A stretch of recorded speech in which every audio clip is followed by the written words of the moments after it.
আলহামদুলিল্লাহ আলহামদুলিল্লাহি রাব্বিল আলামিন আসসালাতু ওয়াসসালামু আলা সাইয়্যিদিল মুরসালিন ওয়া আলা আলিহি ওয়া সাহবিহি আজমাইন রাব্বি ইশরাহ লি সাদরি ওয়া ইয়াসসির লি ওয়াহলুল উকদাতাম মিন লিসানি ইয়াফকাহু কাওলি।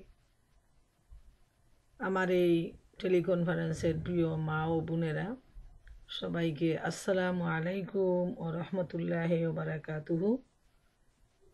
আল্লাহ সুবহানাহু তাআলার দরবারে লক্ষ কোটি শুকরিয়া যে তিনি আমাদেরকে দিনের ইলম অর্জনের জন্য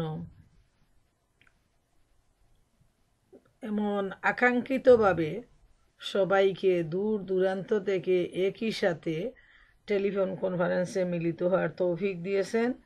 সেজন্য আল্লাহর দরবারে লক্ষ কোটি শুকরিয়া।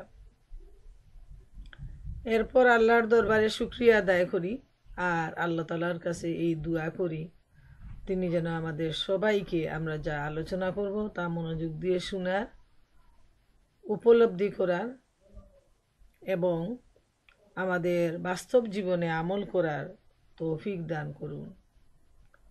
আমিন, আল্লাহুম্মা আমিন। প্রিয় বোনেরা আমার, আজকে আপনাদের জন্য যে বিষয়টা রয়েছে সেটা হলো মহাগ্রন্থ আল কুরআন কি এবং কেন। আল্লাহ সুবহানাহু ওয়া তাআলা যেন আমাকে সঠিকভাবে বলার তৌফিক দান করেন, এই দোয়া নিয়েই আমি আজকের আলোচনা শুরু করতে যাচ্ছি। কুরআন কি এটা জানতে গেলে প্রথমে কোন ধাতু থেকে তার উৎপত্তি সেটা জানতে হবে। যেমন কুরআন শব্দের উৎপত্তিটা হলো কারউন ধাতু থেকে, যার অর্থ হলো পড়া, আর শাব্দিক অর্থ হলো যেটা অধিক পঠিত হয়, পড়া, খোলা, উন্মোচন করা, যা বারবার পড়া হয়, তাই হলো এই কুরআনের অর্থ। আমরা সব সময় কুরআন বলি, কিন্তু কুরআন নামের সাথে যে তার কতটুকু অর্থ নিহিত আছে সেটা আমরা বুঝতে পারলাম যে পৃথিবীর মধ্যে সবচেয়ে অধিক পঠিত হলো মহাগ্রন্থ আল কুরআন। এমন কোনো গল্পের বই নেই, সায়েন্সের বই নেই, ইতিহাসের বই নেই, কবিতা নেই, গান নেই, কোনো ধরনের যে একাডেমিক বইগুলো, ডাক্তার, ইঞ্জিনিয়ার, লয়ার যেটাই হবে, যা পড়বে সবগুলো একটা কোর্স থাকে এবং নির্দিষ্ট কোর্স শেষ হওয়ার পর আর কেউ হাতে নিতে চায় না। আর গল্প, কবিতা ওইগুলো তো মানুষ একবার পড়ে নিয়ে দুইবার আর হাতে নেয় না। কিন্তু মহাগ্রন্থ আল কুরআন আল্লাহর পক্ষ থেকে নাজিলকৃত, যেটা জীবনের শুরু হয় এই কুরআন দিয়ে আর জীবনের শেষ হয় এই কুরআন দিয়ে। সুবহানাল্লাহ। সারা পৃথিবীব্যাপী এমন কোনো সময় নেই যে সময় এই কুরআনটা পড়া হয় না। কিভাবে? যেমন এখন আমেরিকায় রাত, বাংলাদেশে দিন, আমাদের এশার নামাজ শেষ হবে, বাংলাদেশে ফজরের নামাজ শুরু হবে। এইভাবে পৃথিবীব্যাপী 5 ওয়াক্ত নামাজ, মসজিদে মসজিদে কোথাও না কোথাও নামাজ হচ্ছে, কুরআন তেলাওয়াত হচ্ছে, হাফিজরা কুরআন মেমোরাইজ করতেছে যারা স্টুডেন্ট, এবং যারা তেলাওয়াত করেন তারা কোনো না কোনো সময় কুরআন তেলাওয়াত করতেছেন, কেউ মুখস্থ পড়তেছেন, কেউ দেখে পড়তেছেন, কেউ নামাজে পড়তেছেন। এইভাবে আমরা দেখি মহাগ্রন্থ আল কুরআন পৃথিবীর মধ্যে সবচেয়ে বেশি পঠিত, যেটা সবচেয়ে বেশি পড়া হয়, বারবার পড়া হয় এবং জীবনব্যাপী পড়া হয়। আর কোনো গ্রন্থ সেটা একবার, দুইবার বা পরীক্ষা পাশের জন্য পড়া হয়, এর অধিক কেউ আদর করে হাতে নেয় না। এটাই হলো মহাগ্রন্থ আল কুরআনের বৈশিষ্ট্য। কুরআনের বিষয়বস্তু হলো মানুষ, আর মহাগ্রন্থ আল কুরআনের লক্ষ্য উদ্দেশ্য হলো মানুষকে বিপদগামী থেকে বাঁচানো আর হেদায়েত, কল্যাণ, মুক্তি ও জান্নাতের পথে নিয়ে আসা। এটাই হলো মহাগ্রন্থ আল কুরআনের উদ্দেশ্য। মহাগ্রন্থ আল কুরআন এমন নির্ভুল ও নির্ভেজাল এক কিতাব যে দুনিয়ার মধ্যে আর কোনো গ্রন্থ নেই। যত বড় সায়েন্টিস্ট, যত বড় রাইটার, যত বড় ঐতিহাসিক বিদ, সবাই মিলে যদি একটা বই রচনা করেন তারপরও বলতে পারবেন না যে ওইটা নিখুঁত, নির্ভেজাল, এর মধ্যে কোনো ভুল নেই। শুধুমাত্র মহাগ্রন্থ আল কুরআন হচ্ছে নির্ভুল আর নির্ভেজাল, যেহেতু এর রচয়িতা হচ্ছেন মহান আল্লাহ সুবহানাহু তাআলা। আর এর গ্যারান্টিটাও দিচ্ছেন আল্লাহ তাআলা সূরা আল বাকারার 2 নম্বর আয়াতে, জালিকাল কিতাবুল লা রাইবা ফি হুদাল লিল মুত্তাকিন। এই হচ্ছে একমাত্র কিতাব যার মধ্যে কোনো সন্দেহ নেই, আর এটাই আল্লাহ বিরুদ্ধের জন্য জীবনযাপন পদ্ধতি। সুবহানাল্লাহ। মহাগ্রন্থ আল কুরআন যে নির্ভুল আর নির্ভেজাল, তার রচয়িতা আল্লাহ তাআলা মহাগ্রন্থ আল কুরআনে দুনিয়াবাসীকে জানিয়ে দিয়েছেন যে একমাত্র কিতাবই হলো আল কুরআন, যা নির্ভেজাল, যার মধ্যে কোনো ভুল নেই, এবং যারা খোদাবিরু, দিনদার, তাদের জন্য হচ্ছে এই মহাগ্রন্থ আল কুরআন তাদের গাইডলাইন, গাইড বুক, যা অন্ধকার থেকে মানুষকে আলোর পথে নিয়ে আসে। যে এই মহাগ্রন্থ আল কুরআন অনুসরণ করবে সেই জান্নাতের পথ দেখতে পাবে, আর এই কুরআন তাকে জান্নাত পর্যন্ত পৌঁছায় দিবে। মহাগ্রন্থ আল কুরআনের বিভিন্ন নাম রয়েছে, যেমন আল কুরআন, আল হুদা, আন নূর, আল জিকর, কিতাবুল মুমিন, আল হিকমা, সিরাতুল মুস্তাকিম, আল ফুরকান, কুরআন মজিদ, কুরআনুল করিম। এইভাবে অনেকগুলা নাম রয়েছে এই মহাগ্রন্থ আল কুরআনে।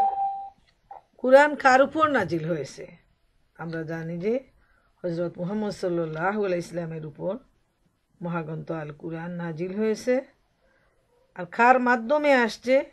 হযরত জিবরাইল আলাইহিস সালামের মাধ্যমে আল্লাহ রাব্বুল আলামিন লৌহে মাহফুজ থেকে এই কুরআন সময় অনুযায়ী তিনি পাঠিয়েছেন। আর কুরআনের ভাষা হলো বিশুদ্ধ আরবি ভাষা। কোন জায়গায় প্রথম এই কুরআন অবতীর্ণ হয়? সেই জায়গাটা হলো হেরা গুহা। নবী করিম সাল্লাল্লাহু আলাইহি ইসলাম যখন নিজের ঘর বাড়ি সমাজ সব কিছু থেকে বেরিয়ে আসতেন নীরব একটা জায়গার সন্ধানে, তিনি আল্লাহ তাআলাকে খুঁজতেন নিরিবিলি বসে সেই হেরা গুহায়। এত উঁচু একটা পাহাড় যে যেখানে মাথা উঁচু করে সেই পাহাড়ের চূড়া দেখতে হয়, এবং যাদের গায়ে শক্তি আছে, সাহস আছে, তারাই সেই গুহার উপর উঠে সেই জায়গাটি তারা স্বচক্ষে দেখে আসেন। কিন্তু আল্লাহ রসুল সাল্লাল্লাহু আলাইহি ইসলাম প্রতিনিয়ত এই সমাজের কোলাহল থেকে বেরিয়ে তিনি নিরিবিলি পরিবেশে তার স্রষ্টাকে তিনি খুঁজতে থাকতেন, এবং আল্লাহ তাআলার হুকুমে এই অবস্থায় এক সময় জিবরাইল আমিনের মারফতে আল্লাহ সুবহানাহু তাআলা সূরা আলাকের প্রথম 5টি আয়াত নবী করিম সাল্লাল্লাহু আলাইহি ইসলামের উপর নাজিল করেন।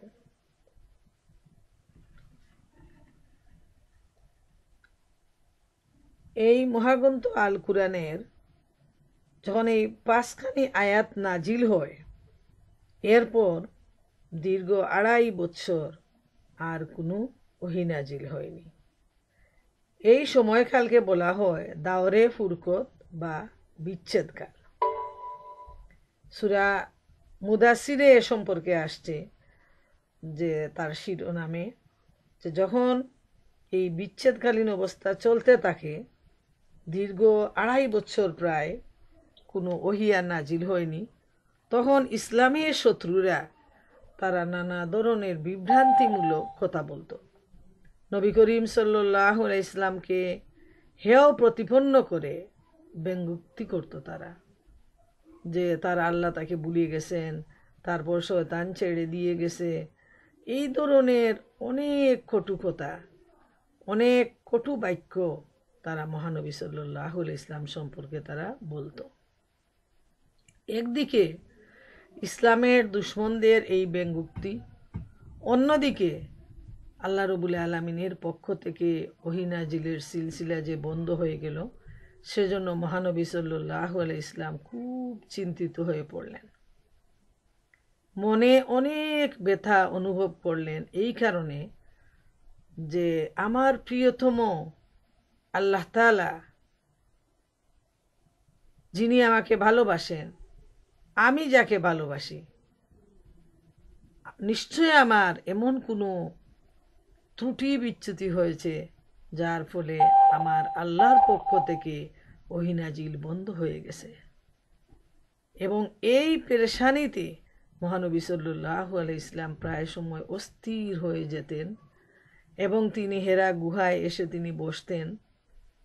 মহানবী সাল্লাল্লাহু আলাইহি ইসলামের বাসায় একটি হাদিসে বর্ণিত আছে যে মনের অবস্থা এমন হতো, তিনি বলতেছেন যে মাঝে মাঝে এমন মনে হতো যে আমার প্রিয়তম যদি আমাকে বিচ্ছেদ করে দেন, তাহলে আমার এই জীবনের অর্থ কী? আমার বেঁচে থাকার কোনো মূল্য নাই। এই পাহাড়ের চূড়া থেকে পড়ে গিয়ে নিজের জীবনটাকে আমি দিয়ে দিই। যখন এই ধরনের মনের অবস্থা, তখন জিবরাইল আমিন এসে বলতেন, হে মুহাম্মদ, আপনি তো আল্লাহ রসুল। তখনই আল্লাহ রসুল সাল্লাল্লাহু আলাইহি ওয়াসাল্লাম বলতেন যে আল্লাহর পক্ষ থেকে জিবরাইল আমিন এসে যখন একথাটি বলতেন, তখন আবার আমার মনে সান্ত্বনা ফিরে আসত। সুবহান আল্লাহ তাআলা। যারা আল্লাহকে ভালোবাসেন, আল্লাহর পক্ষ থেকে এই যে ওহী নাজিলের ব্যবধানটা, ওইটাও মহান আল্লাহর প্রিয় বান্দা যিনি, শ্রেষ্ঠ মানুষ যিনি এই বিশ্ব ব্রহ্মাণ্ডের মধ্যে, তিনি সহ্য করতে পারেননি। এরপর যখন প্রায় 2.5 বছর পর সূরা মুদাসসিরের প্রথম 7টি আয়াত নাজিল হয়, এর শিরোনামে বলা হয়েছে তাফসীরকারগণ যে আসলে এই বিরতির কারণ হলো যে নবী করিম সাল্লাল্লাহু আলাইহি ইসলামের উপর যে ওহীর বোঝাটা, সেটা হলো খুবই কঠিন। যেহেতু প্রাথমিক অবস্থা, তাই আল্লাহ রসুল যেন এটা সহ্য করে নেন।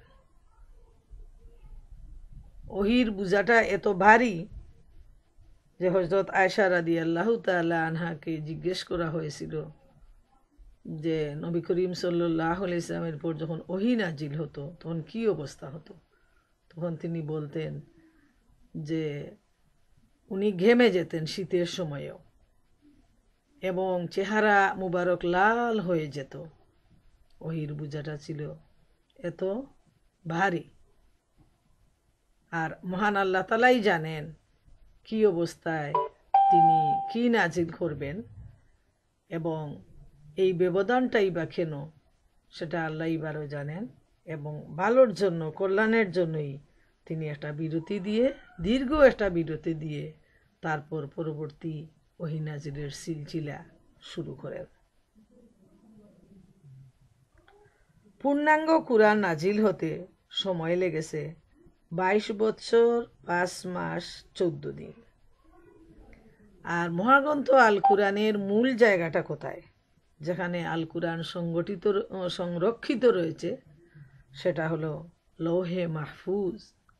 সেখানেই পুরা গ্রন্থ লিপিবদ্ধ রয়েছে এবং প্রয়োজন অনুযায়ী বিভিন্ন সমস্যা, বিভিন্ন প্রয়োজন, সময় উপযোগী আয়াত আল্লাহ সুবহানাহু ওয়া তাআলার পক্ষ থেকে মহানবী সাল্লাল্লাহু আলাইহি ইসলামের উপর অবতীর্ণ হয়েছে।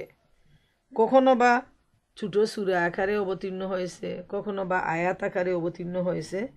এইভাবে প্রায় 23 বছর সময়কালীন সময়ে পূর্ণাঙ্গ কুরআন মহানবী সাল্লাল্লাহু আলাইহি ইসলামের উপর অবতীর্ণ হয়েছে।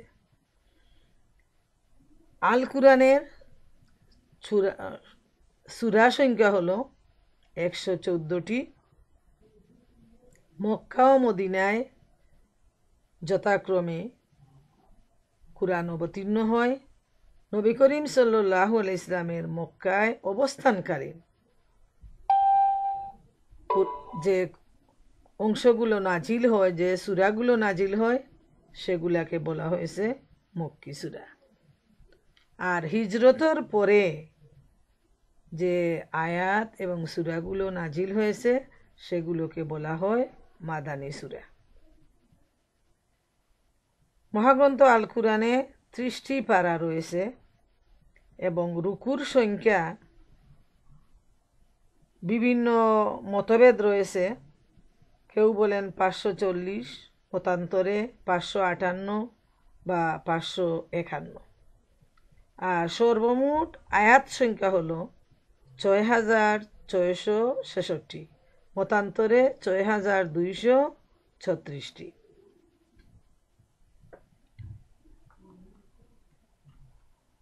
মহাগ্রন্থ আল কুরআনে একজন মহিলার নামে একটি সূরা নাজিল হয়েছে, সেটা হলো সূরা মরিয়ম।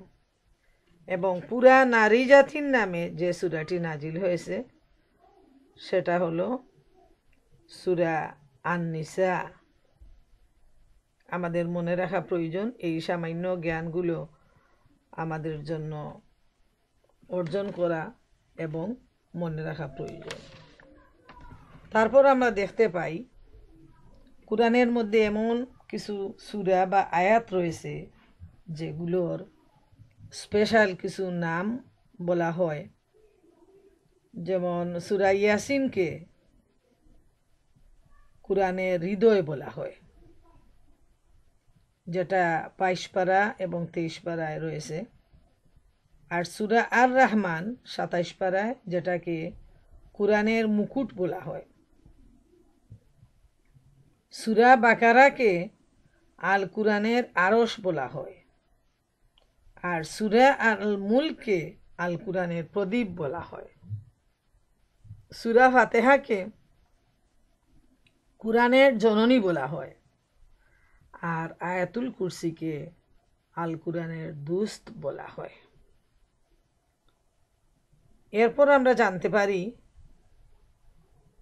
মহাগ্রন্থ আল কুরআনে 3টি সূরা রয়েছে যেগুলো কীটপতঙ্গের নামে। এজন্য কাফেররা খুব হাসাহাসি করত যে এ কেমন ধরনের কুরআন যেখানে মাছির কথা উল্লেখ রয়েছে। এইভাবে তারা হাসাহাসি করত।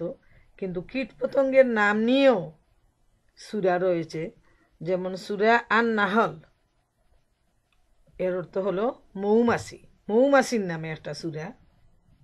আরেকটা সূরা হলো পিপিলিকার নামে, সূরা আন-নামল। আর সূরা আল আনকাবুত হলো মাকড়সা। তাইলে আমরা দেখতে পাই ক্ষুদ্র প্রাণী মাকড়সা, তার চেয়েও ক্ষুদ্র প্রাণী পিঁপড়া এবং মৌমাছি, এই 3 নামে 3টা সূরা মহাগ্রন্থ আল কুরআনে উল্লেখ রয়েছে। কুরআনের মধ্যে সেজদার সংখ্যা হলো 14টি আর ইমাম শাফিঈর মতে 15টি। আর কুরআনের সর্বপ্রথম হাফিজ কে ছিলেন?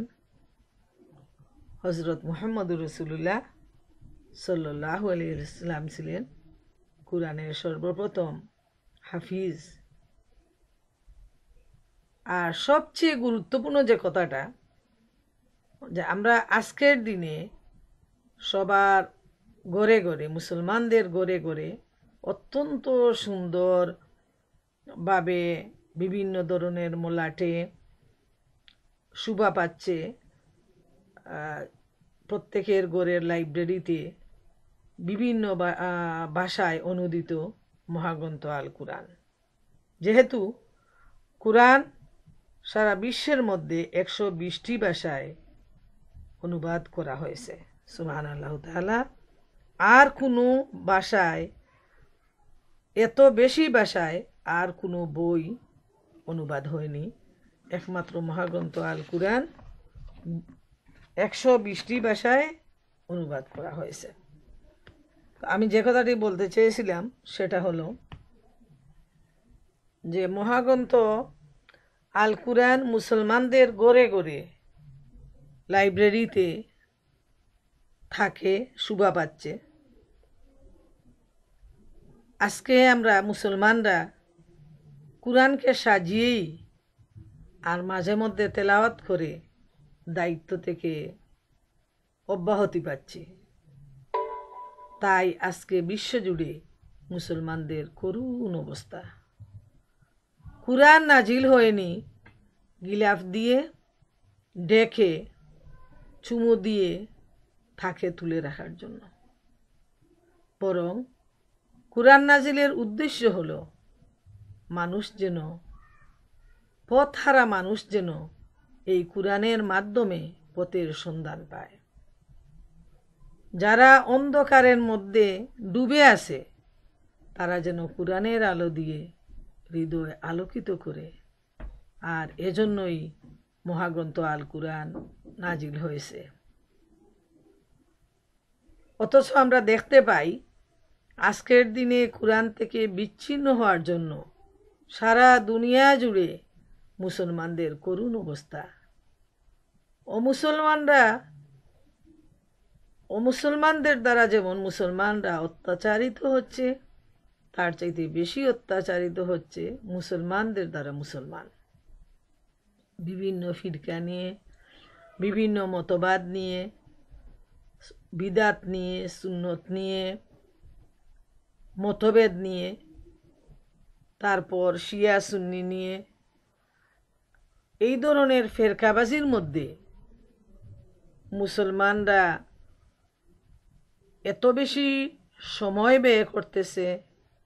ঝগড়াঝাটি, লিখালিখি, বক্তব্য, মারামারি, হাতে হাতে মারামারি, বক্তৃতার মধ্যে ঝগড়াঝাটি, এই নিয়ে যখন মুসলমানরা ব্যস্ত, তখন এই মহাগ্রন্থ আল কুরআন থেকে যে সঠিক জ্ঞানের সন্ধান করা, রিসার্চ করা, দুনিয়াবাসীকে কুরআন থেকে সঠিক পথ জানিয়ে দেওয়া, যাদের দায়িত্ব, যে সমস্ত আলেম উলামা, যে সমস্ত স্কলার, তারা আজকে বেশিরভাগ হানাহানি, ঝগড়াঝাটিতে লিপ্ত।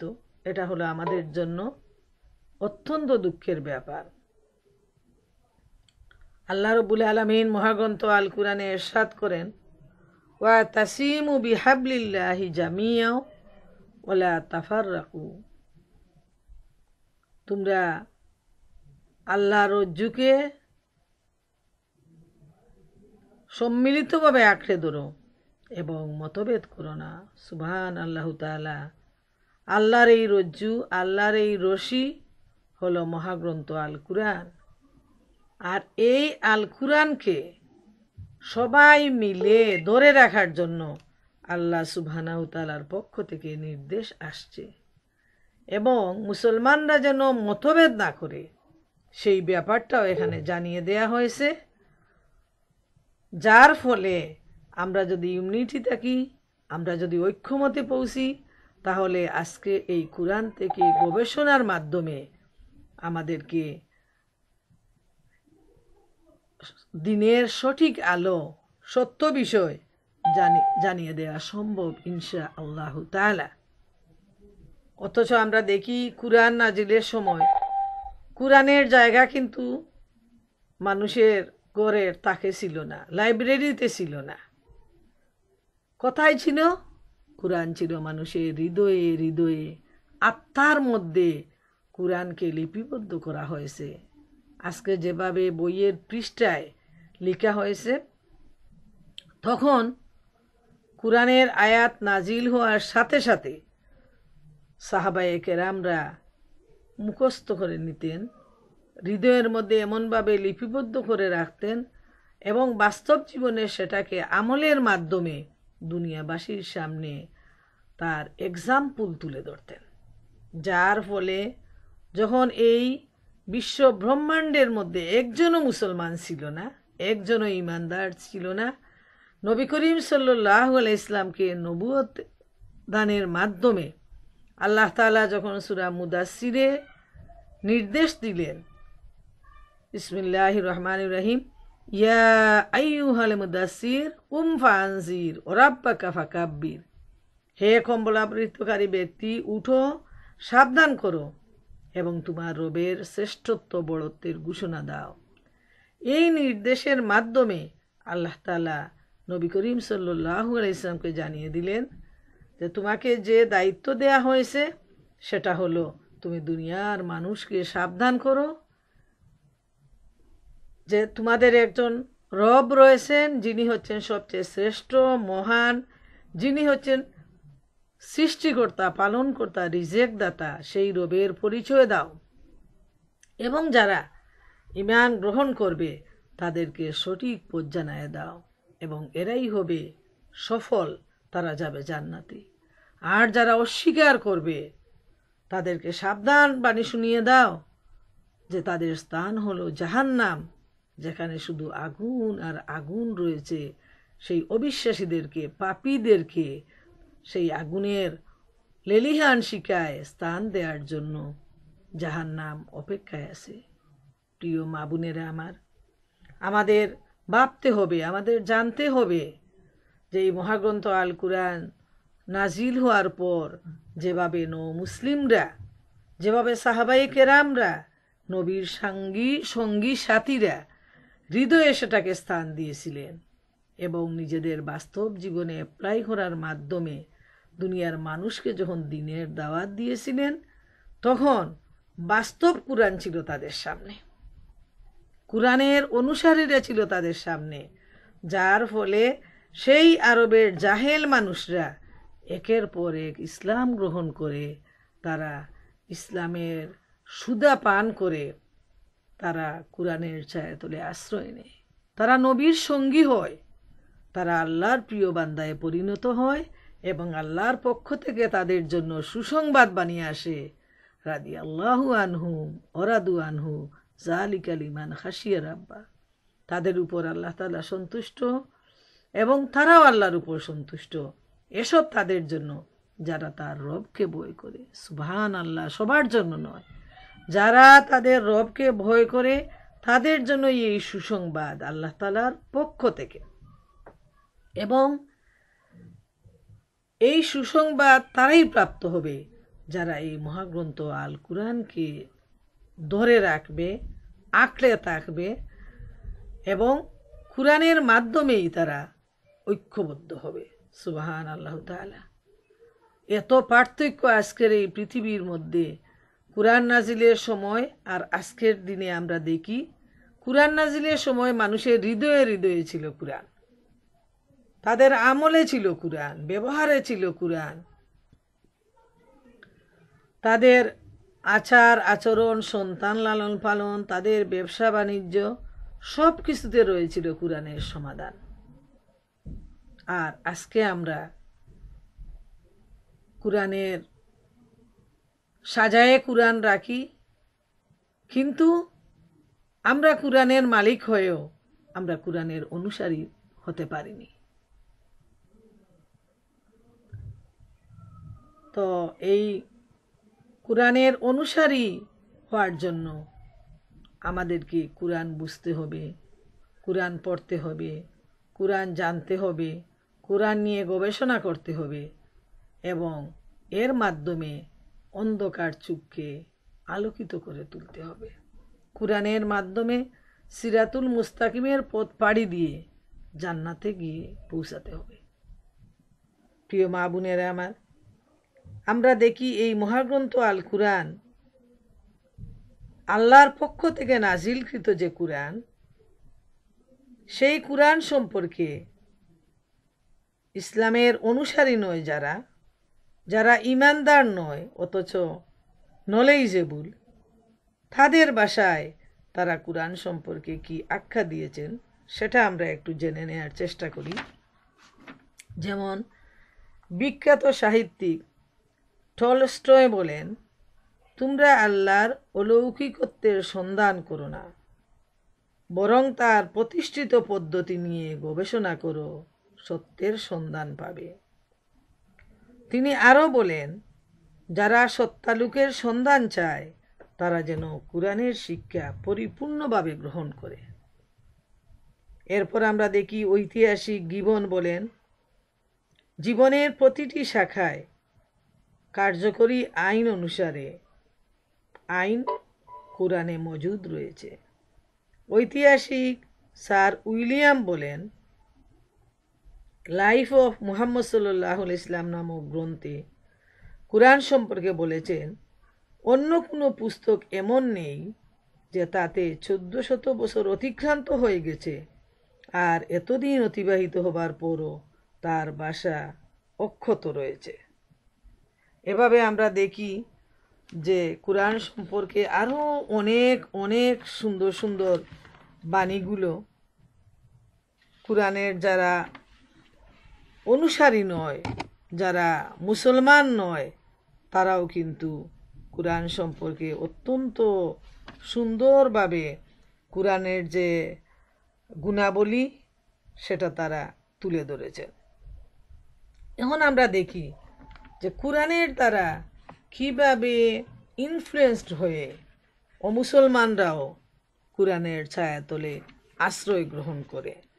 যেমন আমরা দেখি দুই একজনের ঘটনা যদি আমরা আমাদের চোখের সামনে তুলে ধরি তাহলে আমাদের জন্য সেটা পরিষ্কার হয়ে যাবে যে যখন মহাগ্রন্থ আল কুরআন নাজিল হয়, তো যে অংশটুকু যখনই নাজিল হয়েছে সাথে সাথে সাহাবায়ে কেরামরা মুখস্থ করে নিতেন এবং তারা তেলাওয়াত করতেন।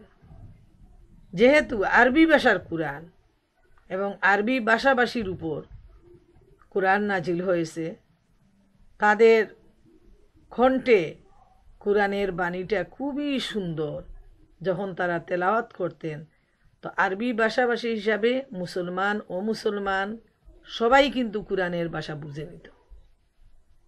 এবং যখন কুরআন তেলাওয়াত হতো তখন চুপিয়ে চুপিয়ে কাফেররা কুরআন তেলাওয়াতটা শুনতো। যেহেতু কুরআনের সুর এত হৃদয়গ্রাহী যে কেউ যদি সুন্দর করে তিলাওয়াত করে তাহলে মুসলমানদের হৃদয়ও নাড়া দিয়ে ওঠে। এমনকি আজানের সুর যেটা সেটা এত হৃদয়গ্রাহী যে বিদেশে প্রায় জায়গায় কিন্তু প্রকাশ্যে আজান দেওয়ার আইন নেই। এর কারণ হলো যে এত হৃদয়গ্রাহী যে সুরটা সেটা কিন্তু মুসলমানদের হৃদয়কেও নাড়া দেয়।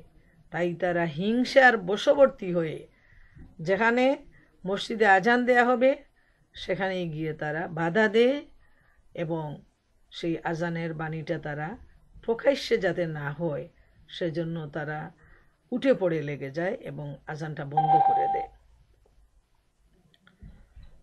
তাই আমরা জানতে পারি যে যখন তেলাওয়াতে করা হতো রাতের বেলা মুসলমানদের গড়ে গড়ে, তখন কাফের মুশরিকরা সেই গড়ের পিছনে গিয়ে তারা দল বেঁধে কুরআন তেলাওয়াত তারা শুনত। এবং এইভাবে একটা বিরাট গ্রুপ তারা তেলাওয়াত শোনার জন্য তারা জড়ো হয়ে যেত। এবং এক সময় দেখা গেল যে এই কুরআনের প্রভাবে প্রভাবিত হয়ে একে একে গড়ে গড়ে প্রায় প্রতিটা গড়ে গড়ে বাবা মুসলমান, ছেলে কাফের, ছেলে মুসলমান, বাবা কাফের, স্বামী মুসলমান, স্ত্রী কাফের, একজন ভাই মুসলমান হয়েছে অন্যজন কাফের, এইভাবে প্রতিটা গড়ে গড়ে একটা আলোড়ন সৃষ্টি হয়ে গেল, ইসলামের ঢেউ জেগে গেল শুধুমাত্র কুরআনের প্রভাবে। তারপর কাফেররা এত বেশি চিন্তায় পড়ে গেল কিভাবে এই কুরআনের আওয়াজকে বন্ধ করা যায়। তো প্রথম দিকে তারা ছোটোখাটো সিদ্ধান্ত নিল যে কেউ যেন কুরআন না শুনে, মহানবী সাল্লাল্লাহু আলাইহি ইসলামের ঘরের পাশে প্রায় প্রতিদিন অনেকগুলো লোক জড়ো হতো। তো বলে দেয়া হলো তাদের পক্ষ থেকে যে এখন থেকে কেউ কোরআন শুনতে আসবে না, যাদেরকে ধরা হবে তাদেরকে শাস্তি দেওয়া হবে। এই বলে আবু জেহেল সেখানে একটা গর্ত খুঁড়ে নিল, যে রাতের বেলা যারা আসবে অন্ধকারে ওরা গর্তে পড়ে যাবে, আর পরের দিন ওদেরকে খুঁজে পেয়ে তখন তাদেরকে শাস্তি দেওয়া হবে। এইভাবে এক রাতের ঘটনা, সবাই এসে জড়ো হয়েছে কোরআন শোনার জন্য। এই সময় ফিসফিস শব্দে সবাই বুঝতে পারতেছে যে মানে এখানে অনেকেই জড়ো হয়ে গেছে।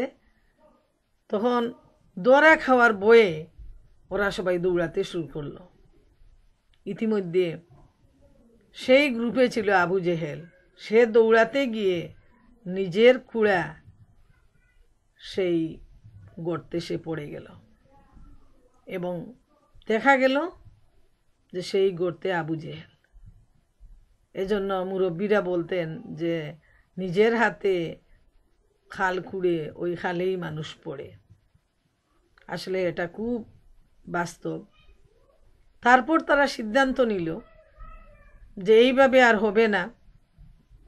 সব নেতারা বসে মিটিং করলো যে কোরআনের আওয়াজ যাতে কারো কানে না পৌঁছে, সেজন্য যেখানেই কোরআনের আলোচনা হবে সেখানেই তাদের দলের লোকজন বসবে, হাততালি দিবে, চিৎকার করবে, যাতে মহানবী সাল্লাল্লাহু আলাইহি ইসলাম এবং তার সঙ্গী সাথীরা যখন কোরআনের বাণী মানুষের কাছে পৌঁছায় দেন, তখন এই বাণীটা যাতে পৌঁছানো সম্ভব না হয়, সেজন্য তারা এই সিদ্ধান্ত নিল। কিন্তু এখানেও তারা অকৃতকার্য হয়ে গেল, আর কোরআনই বিজয়ী হলো। সুবহান আল্লাহ তাআলা। এরপর আমরা দেখতে পাই একবার হজের সময় তারা চিন্তায় পড়ে গেল যে বিশ্বের বিভিন্ন এলাকা থেকে লোকজন যখন হজ করতে আসবে, তখন যদি মুহাম্মদ সাল্লাল্লাহু আলাইহি ইসলাম এবং তার সঙ্গী সাথীরা তারা যদি দিনের দাওয়াত পৌঁছায়, তারা যদি কোরআনের বাণী পৌঁছায়, তাহলে তো অনেক লোক একসাথে মুসলমান হয়ে যাবে। তাহলে কিভাবে তাদেরকে এই কোরআনের বাণী শ্রবণ থেকে বিরত রাখা সম্ভব হয়?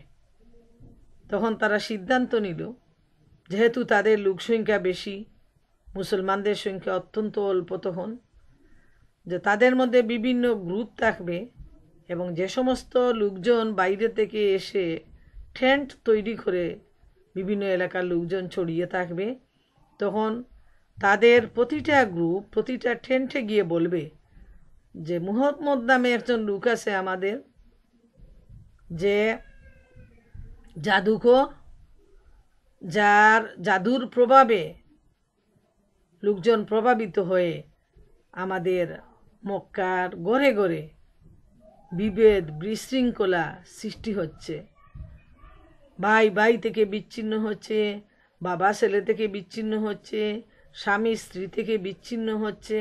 এইভাবে মুহাম্মদের কারণে একটা বিশৃঙ্খলা সৃষ্টি হয়ে যাচ্ছে। তো তোমরা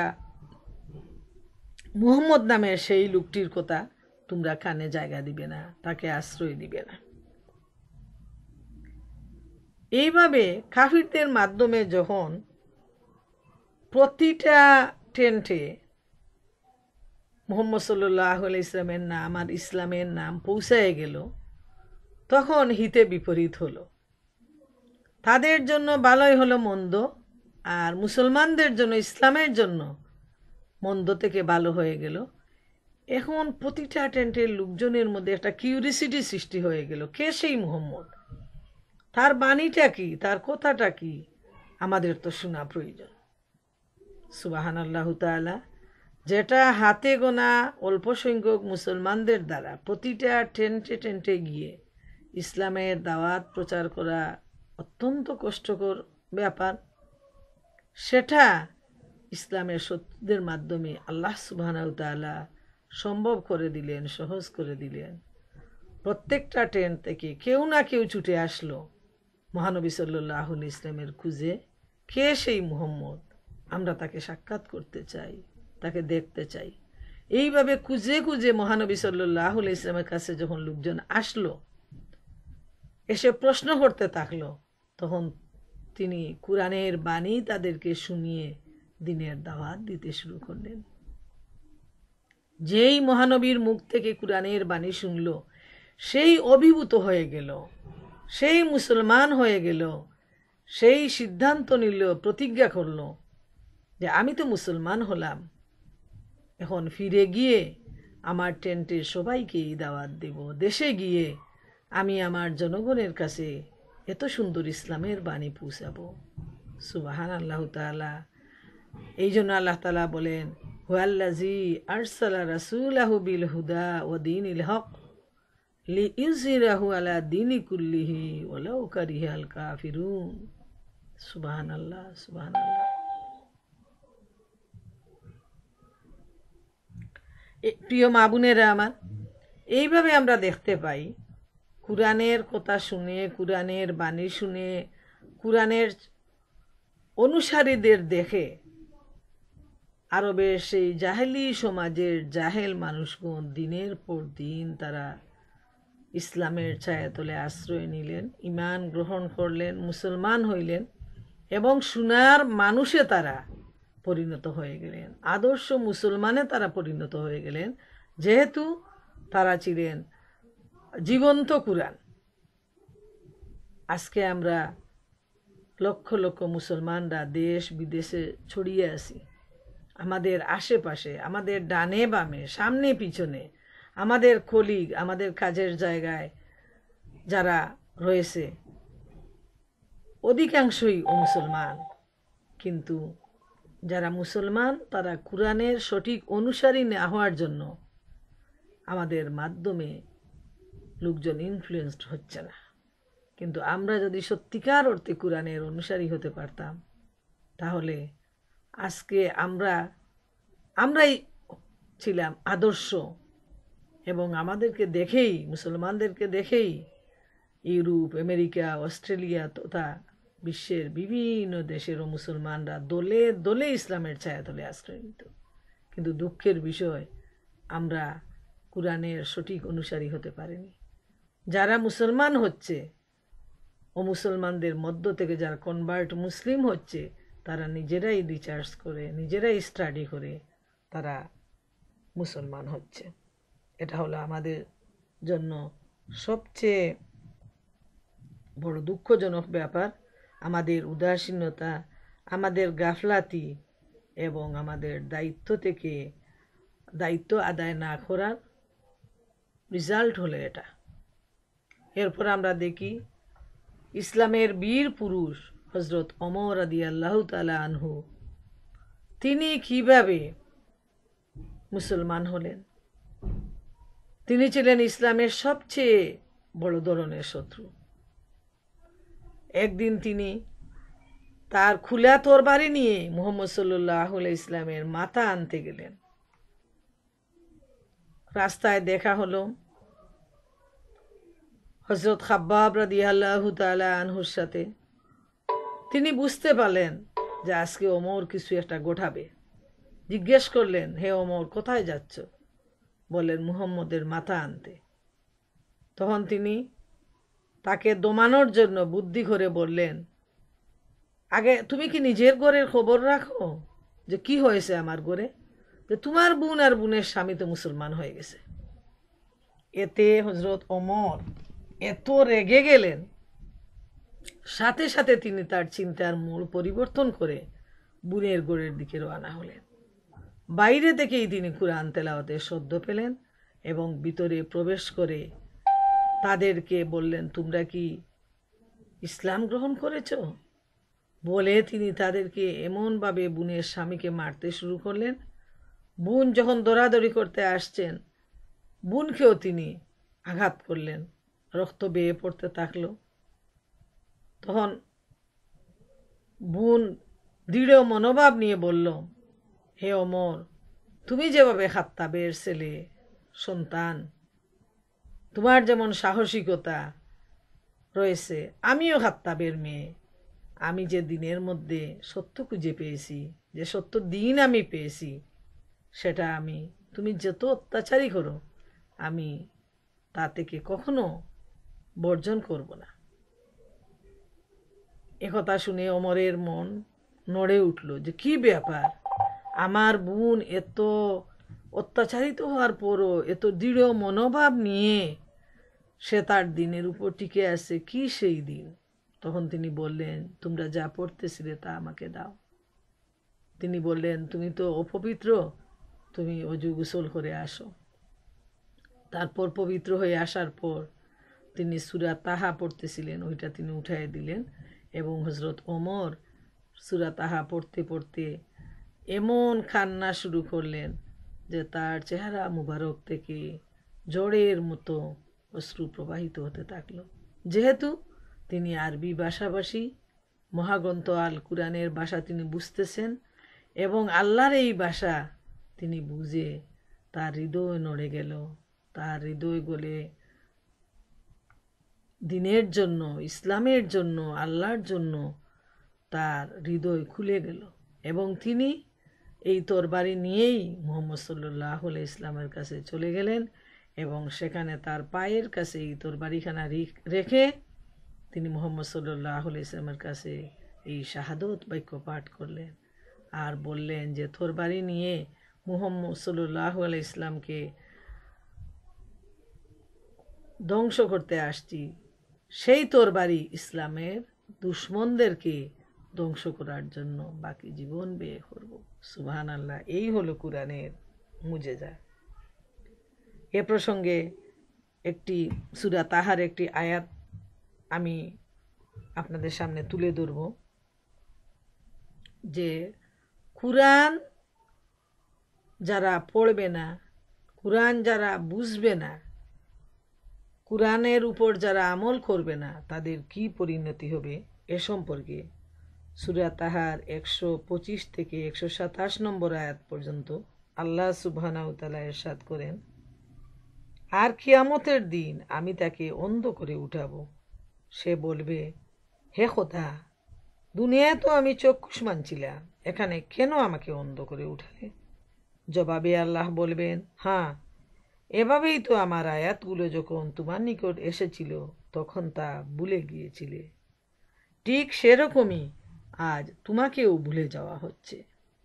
আর এভাবেই আমি সীমা লঙ্ঘনকারী এবং খোদার আয়াত অমান্যকারী লোকদেরকে দুনিয়ায় ফল দান করে থাকি, আর পরকালের আযাব অধিক কঠোর ও অস্থায়ী।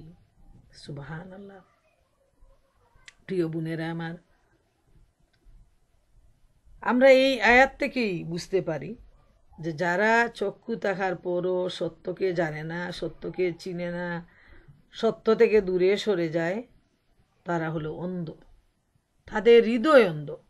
তাদের বাইরের চোখটা আছে ঠিক, তারা এই পৃথিবীটা দেখতে পাচ্ছে, কিন্তু তারা সত্যকে তারা দেখতে পাচ্ছে না, সত্যের জন্য তারা অন্ধ। বাইরের চক্ষু থেকে অন্তরের চোখ হলো অধিক শক্তিশালী। এটা কিভাবে আমরা পরীক্ষা করব?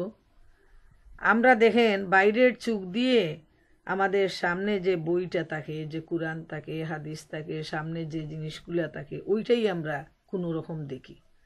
তাও যাদের চোখে অসুবিধা আছে তাদেরকে চোখে গ্লাস দিয়ে সেটাকে দেখতে হয়। কিন্তু অন্তরের চোখ দিয়ে এই আমেরিকায় বসে আমরা বাংলাদেশকে দেখি, আমাদের আত্মীয় স্বজনকে দেখি, সারা দুনিয়াকে আমরা অন্তরের চোখ দিয়ে দেখি। তাই বাইরের চোখের চাইতে অন্তরের চোখের মূল্য অনেক অনেক বেশি। অন্তরের চোখটা হলো সবচেয়ে বেশি শক্তিশালী। তাই অন্তরের চক্ষু খুলে দিতে হবে, সত্যের জন্য আমাদের চোখ খুলে দিতে হবে, এবং সেই চোখ খোলার মাধ্যম হলো মহাগ্রন্থ আল কুরআন। এই মহাগ্রন্থ আল কুরআন কি? মহাগ্রন্থ আল কুরআন কেন নাজিল হয়েছে? মহাগ্রন্থ আল কুরআন যে হেদায়েতের বাণী, সত্যের বাণী, এ সম্পর্কে আমাদের আরও বেশি আলোচনা প্রয়োজন। আরও বেশি জানা প্রয়োজন। ইনশাআল্লাহ আগামীতে আমরা এ নিয়ে আরও আলোচনা করার চেষ্টা করব। আজ এই পর্যন্ত যা আলোচনা করলাম, আল্লাহ সুবহানাহু ওয়া তাআলা আমাদের সবাইকে এর উপর আমল করার তৌফিক দান করুন। কুরআনের